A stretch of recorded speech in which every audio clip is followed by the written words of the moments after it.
Hello കൂട്ടുകാരെ, ഞാനിപ്പോൾ ഉള്ളത് ഗുരുവായൂരാണ്. ഗുരുവായൂർ അമ്പലവും ക്ഷേത്ര പരിസരം ഷൂട്ട് ചെയ്യാൻ വേണ്ടി വന്നതാണ്. എൻ്റെ വീഡിയോ കാണുന്ന ആളുകൾ ചാനലിലൂടെ ഒന്ന് സബ്സ്ക്രൈബ് ചെയ്യുക. ഓക്കെ,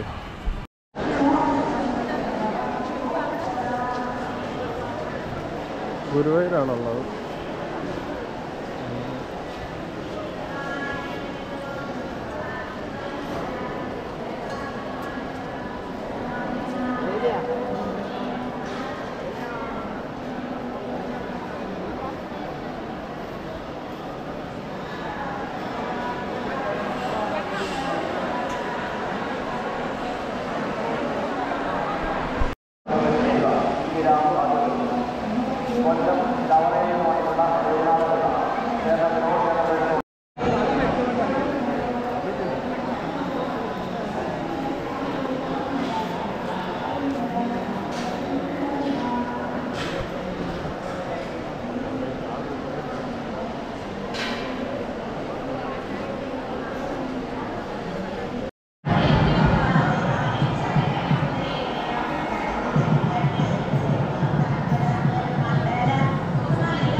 श्री भगवानुवाच प्रकाशं च प्रवृत्तिं च मोहमेव च पाण्डव न देष्टि संप्रवृत्तानि न निवृत्तानि काङ्क्षति उदासीनवदासीना पुनर्यो न विचार्यते नावर्तन्त इत्येव योऽधिकलिङ्गले समदुःखसुखस्तस्थः समलोष्टाश्मकाञ्चनः तुल्यप्रिया प्रियो धीरः तुल्यलिङ्गात्मसंस्तुतिः तुल्यो मित्राणि पक्षयोः सर्वारम्भपरित्यागी गुणातीतः स उच्यते माञ्चयोग्यविचारेण भक्तियोगेन सेवते सगुणान् समधीतेतान् ब्रह्मभूयाय कल्पते ब्रह्मणोऽपि प्रतिष्ठाहम् अमृतस्याव्ययस्य च शाश्वतस्य च धर्मस्य सुखस्यैकान्तिकस्य च। ॐ तत्सत् इति श्रीमद्भगवद्गीतासु उपनिषत्सु ब्रह्मविद्यायां योगशास्त्रे श्रीकृष्णार्जुनसंवादे गुणत्रयविभागः श्रीभगवानुवाच ऊर्ध्वमूलमधः शाखम् अश्वत्थं प्राहुरव्ययम् छन्दांसि यस्य वर्णानि यस्तं वेद स वेदविद्। कुसुदासस्य शाखाः गुणप्रवृद्धा विषयप्रवादाः अधश्च मूलान्यनुसन्ततानि कर्मानुबन्धीनि मनुष्यलोके। रूपमस्येव तथोपलभ्यते नान्यो न चाप्यन्न च सम्प्रतिष्ठा अश्वत्थमेनं सुविरूढमूलम् असङ्गशस्त्रेण दृढेन छित्त्वा तदपदं तत्परिमार्गितव्यं यस्मिन् गता न निवर्तन्ति भूयः तमेव चाद्यं पुरुषं प्रपद्ये यतः प्रवृत्ते प्रसृता पुराणे। निर्माणमोहाजितसङ्गदोषा अध्यात्मनित्या विनिवृत्तकामा द्वन्द्वैर्विमुक्ता सुखदुःखसञ्ज्ञी यच्छन्दमूढा पदमव्ययं तद् तद्भासयते सूर्यः न शशाङ्को न पावकः यद्गत्वा न निवर्तन्ते तद्धाम परमं मम। ममेवांशो जीवलोके जीवभूतः सनातनः मनःषष्ठानि इन्द्रियाणि प्रकृतिस्थानि गच्छति। शरीरं यदवाप्नोति यच्चाप्युत्क्रामतीश्वरः गृहीत्वैतानि संयाति वायुर्गन्धानि वाशयात्। श्रोत्रं चक्षुस्पर्शनं च रसनं घ्राणमेव च अधिष्ठाय मनश्चायं विषयानुपसेवते। उत्क्रामन्तं स्थितं वापि भुञ्जानं वा गुणान्वितं विमूढानानुपश्यन्ति पश्यन्ति ज्ञानचक्षुषः।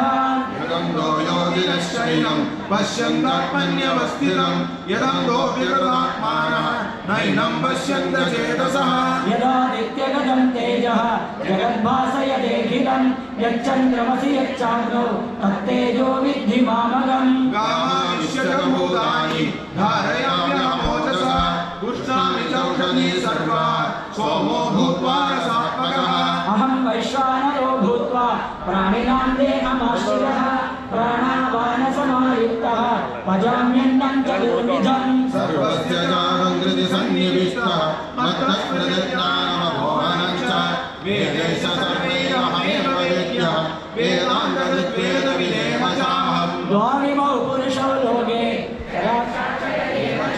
शरः सर्वाणि भूतानि गूढस्थोऽक्षर उच्यते उत्तमः पुरुषस्त्वन्यः परमात्मेत्युदाहृतः यो लोकत्रयमाविश्य विभक्त्यव्यय ईश्वरः यस्माक्षरमतीतोऽहम् अक्षरादपि चोत्तमः अतोऽस्मि लोके वेदे च प्रथितः पुरुषोत्तमः यो मामेव सम्मूढः जानाति पुरुषोत्तमः स सर्वविद् भजति मां सर्वभावेन भारत इदमं शास्त्रम् इदमुक्तं मया नघ एतत् बुद्ध्वा बुद्धिमान् स्यात् कृतकृत्यश्च भारत ॐ तत्सत् इति श्रीमद्भगवद्गीतासु उपनिषत्सु ब्रह्मविद्यायां योगशास्त्रे श्रीकृष्णार्जुनसंवादे पुरुषोत्तमयोगो नाम पञ्चदशोऽध्यायः अतः षोडशोऽध्यायः दैवासुरसम्पद्विभागयोगः श्रीभगवानुवाच अभयं सत्त्वसंशुद्धिः ज्ञानयोगव्यवस्थितिः दानं दमश्च यज्ञश्च साध्यायस्तव आर्जवम् अहिंसा सत्यमक्रोधः त्यागः शान्तिरवैशुनम् दया भूतेष्वौलुत्वम् माधवं ह्रीरचापलम् रक्षमानिशौचम् अद्रोहो नादिमानिता भवन्ति सम्पदं दैवीम् अभिजातस्य भारत दम्भो दर्पोऽभिमानश्च क्रोधः पारुष्यमेव च अज्ञानं चाभिजातस्य पार्थसम्पदः सुरी दैवी सम्पद्विमोक्षाय निबन्धाय सुरीमता मा शुचः सम्पदं दैवीम् अभिजातोऽसि पाण्डव द्वौ भूतसर्गो लोकेऽस्मिन् दैव आसुर एव च दैवो विस्तरशः प्रवृत्तः आसुरं पार्थमे शृणु प्रवृत्तिं च निवृत्तिं च जनान विदुरासुराः न शौचं नाभिचाचारः न सत्यं तेषु विद्यते असत्यमप्रदिग्धं ते जगदागुरनीश्वरम् अपरस्परसम्भूतं किमन्यत् कामहैतुकम् इमं प्राप्ते मनोरथम् इदमस्ति इदमभिने भविष्यति पुनर्धनम् असौ मया हतः शत्रुः हनिष्ये चापरानपि ईश्वरोऽहमहं भोगी सिद्धोऽहं बलवान् सुखी आद्यो विनाराधस्मि कोऽन्योऽस्ति सदृशोभया यक्षे दास्यामि मोदिष्ये इत्यज्ञानविमोहिताः अनेकचित्तविभ्रान्ताः मोहजालसमावृताः प्रसक्ता कामभोगेषु पतन्ति नरकेषु च आत्मसम्भाविताः स्तब्धाः धनमानमलान्विताः यजन्ते नाम यज्ञेस्ते ब्रह्मेणाविधिपूर्वकम् अहङ्कारं बलं दर्पं कामं क्रोधं च संश्रिताः मामात्मपरदेहेषु प्रद्युषन्तोऽभ्यसूयकाः तानहं दिशतः क्रूरान्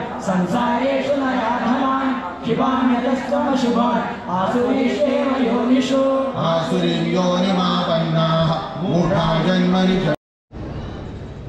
ഇതാണ് മമ്മിയൂർ.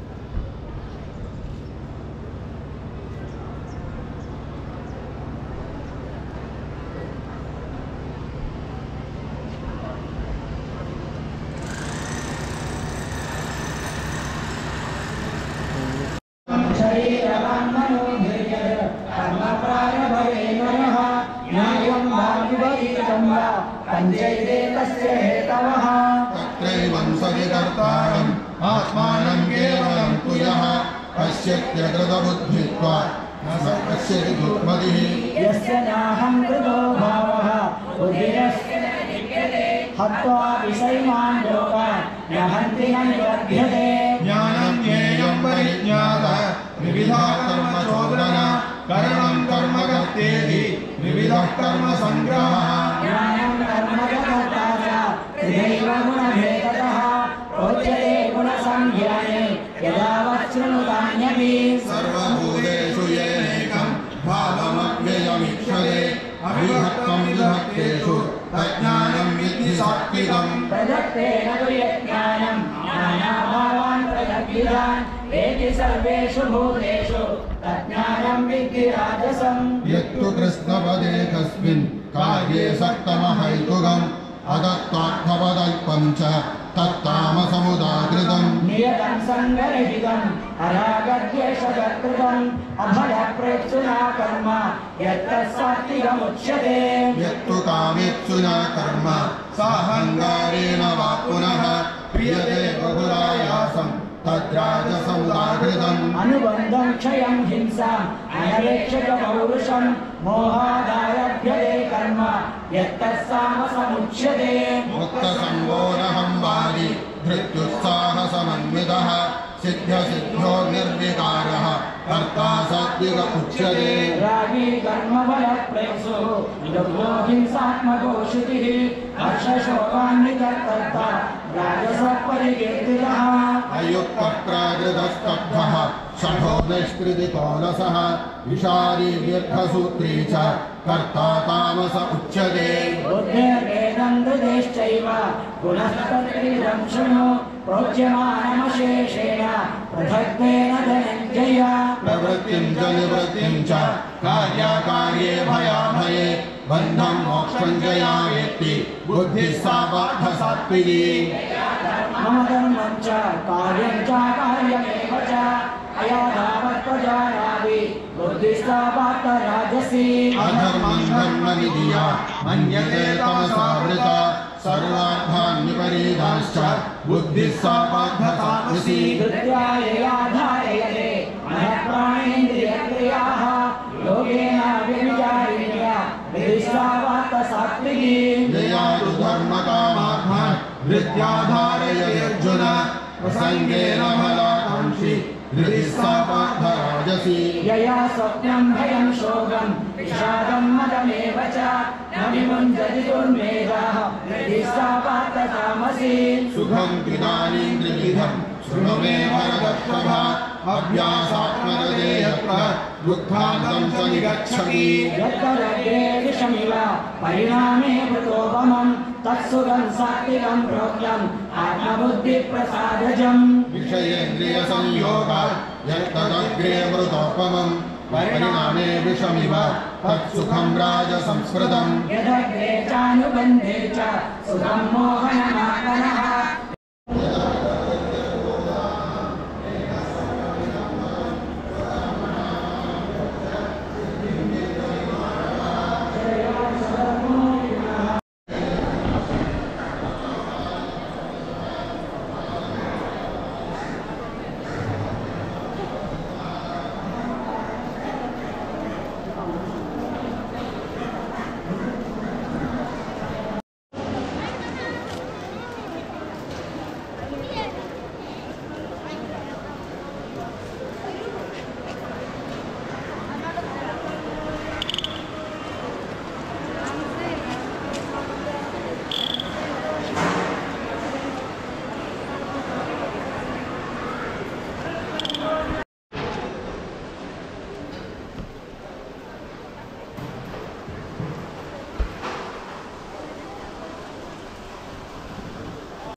என் வாயை நல்லா திறந்து பேச தொண்டை நல்லா வை.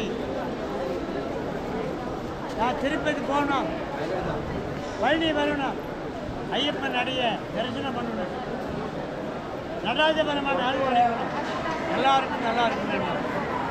இது வரைக்கும் ஆண்டுக்கு போகிறோம், இனி மக்கள் நல்லா இருக்கணும், எல்லாருக்கும் சம உரிமை கொடுத்துட்டேன். ஆனால் பணத்தை கொடு, பணம் இல்லாமல் படை பெருட்டி காடாது. இங்கே வந்து அவதிப்படுறாங்க, இந்த அவதி இருக்கக்கூடாது.